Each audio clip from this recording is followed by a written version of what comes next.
ఢిల్లీ వెళ్ళి ప్రధానమంత్రి కానీ అక్కడ మంత్రులు కానీ ఎప్పుడు కూడా కలవలేదు.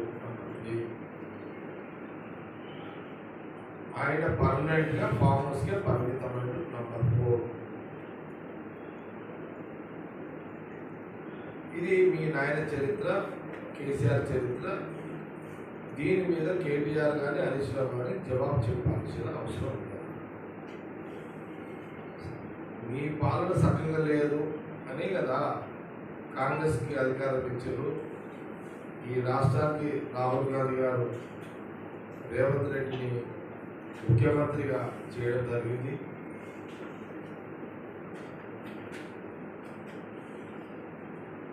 వాళ్ళు 10 సంవత్సరాలు అధికారంలో ఉండడంతో ఏమైందంటే సడన్లీ వాళ్ళకు అధికారం పోయేసరికి వాళ్ళు షాక్లో ఉన్నారు. అసలు 10 ఏళ్ళు ఆ రాజ్యభోగ్యాలు అనుభవించే క్రమంలో 10 సంవత్సరాలు అధికారం పోయేసరికి కంటిన్యూ తర్వాత వాళ్ళ షాకింగ్లోనే ఉన్నారు. అది జీర్ణించుకోలేకపోతుంది. ఆ పవర్ని లేకపోయేసరికి వాళ్ళకేం అర్థమైంది. ఇప్పుడు ముఖ్యమంత్రి రేవంత్ రెడ్డి గారు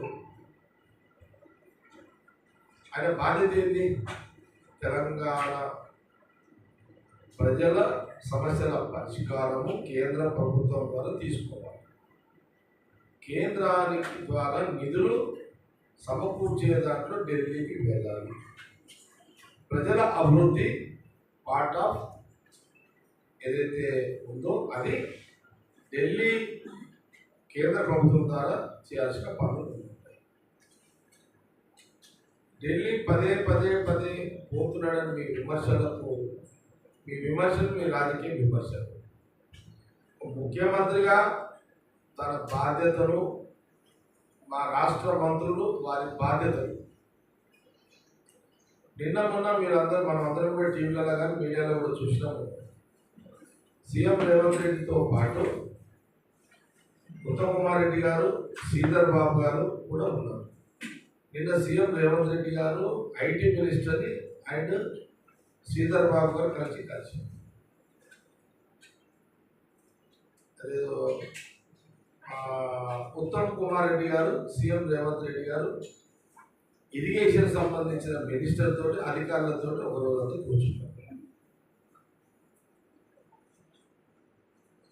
ఇంతకంటే సాక్ష్యం ఏం కావాలి? అదే మన మీద మోటుగా అంటారు, మన కోపం వస్తే కన్ను తొప్పినాయి రఫీగా అంటారు చూడండి. బాగా విసిగిస్తే అరే నీకు కన్ను తొప్పినాయి అలా కనబడతలేదా అని నీకు అని అంటారు. కొంత లాంగ్వేజ్లో కొంత నిజంగా కన్ను తొప్పినాయి అనిపిస్తుంది, వీళ్ళు కనబడతలేదని అనిపిస్తుంది.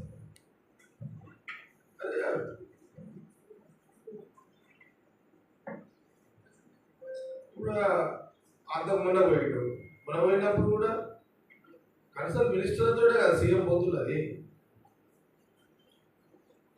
ఇక తెలంగాణ ప్రజల పట్ల బాధ్యత లేదు.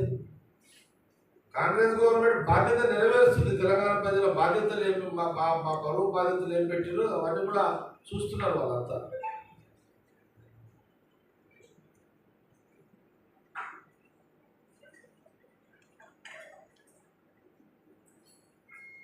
మీరు ఫామ్ హౌస్లో పడుకున్నాడు అని చెప్పి మమ్మల్ని కూడా ఫామ్ హౌస్లో అలాగే కదా. ఒక ముఖ్యమంత్రి 10 సంవత్సరాలు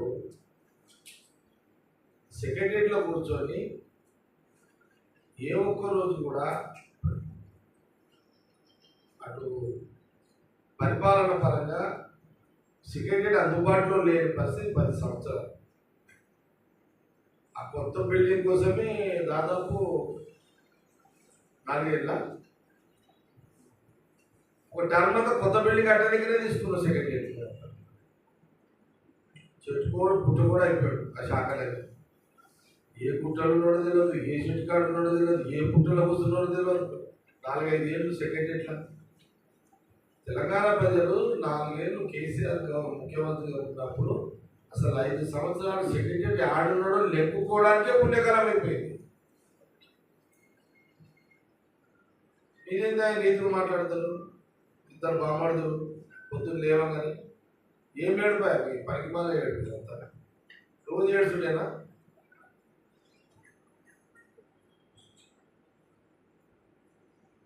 నీళ్ళైతే నడుస్తుంది. అవును, ఇప్పుడు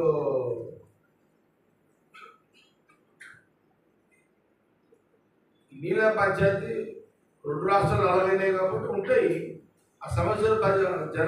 జలమండలి అధికారులు అక్కడ అధికారులు వాళ్ళు పిలిచిరు, వాళ్ళు ఇద్దరు సీఎంలు కాబట్టి పోయిరు అంతే. ఆడ కృష్ణా జలాలకు సంబంధించి ఇద్దరు ముఖ్యమంత్రులు కూర్చొని, వాళ్ళు ముఖ్యమంత్రులుగా చూడమన్నారు. వాళ్ళు ఇద్దరు ముఖ్యమంత్రులు కదా, చంద్రబాబు నాయుడు గారు కానీ సీఎం రేవంత్ రెడ్డి గారు కానీ వాళ్ళిద్దరు ముఖ్యమంత్రులు కదా.